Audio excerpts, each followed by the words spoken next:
چھوکرا دجالی فتنہ انتشاری. میں پروگرام کرنے لگا ہوں, اگر کسی کی دل آزاری ہوتی ہے تو اس سے پہلے میں معذرت چاہتا ہوں.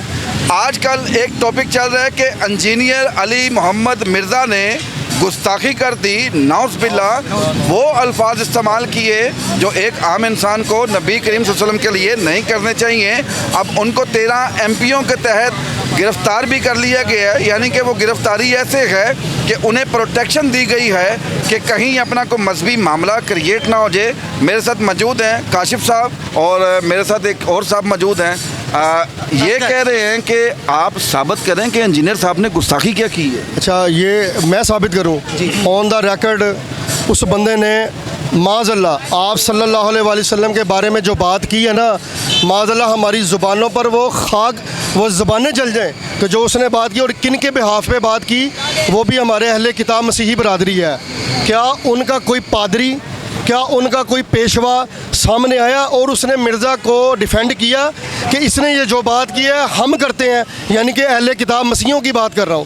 اس نے اپنے پاس سے یہ بات کی. اب ان کی بات کا جواب میں قرآن کے حوالے سے دوں گا.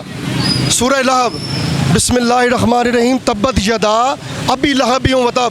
اس کا اگر آپ ترجمہ پڑھو تو اللہ نے فرمایا کہ ابو لہب تمہارے دونوں ہاتھ جائیں, تم ہو جاؤ. کیوں؟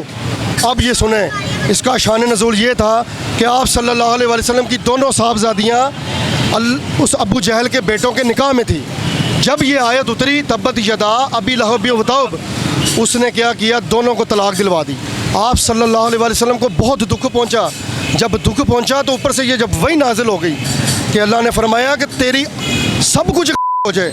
ابو جہل کا جب ابو جہل مرنے کے قریب ہوا, 3 دن تک اس کو ایک ایسی بیماری نکل آئی, اس کے جسم میں کالے رنگ کے دانے نکل آئے تھے. اس کو اس کی سگی اولاد اس کے پاس نہیں تھی. قرآن میں اللہ تعالیٰ فرما رہے ہیں کہ تبت یدا ابی لہب وتب ما اغنا عنہ مالہ وما کسب, کہ تم نے جو اکٹھا کیا تمہارا مال تمہاری اولاد یہ تمہاری کام نہیں آئی. 3 دن تک وہ بے یار و مددگار پڑا رہا. 3 دن بعد جب وہ واصل جہنم ہوا تو پھر اس کے بعد کسی کو پیسے دے کر اس کی کو قبر بھی نصیب ہوئی.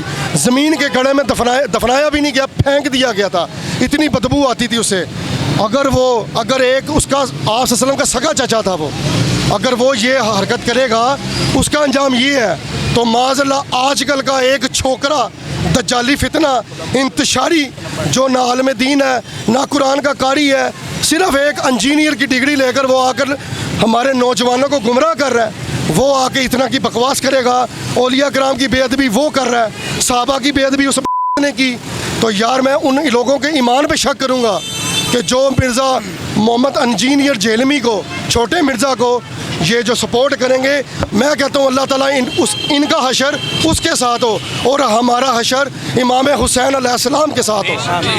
اب جواب سن لیجیے گا, آپ کیا جواب دیں؟ میری بات سنیں, اب بھائی کی مرضی ہے, وہ انہیں جس طرح مرضی سمجھیں.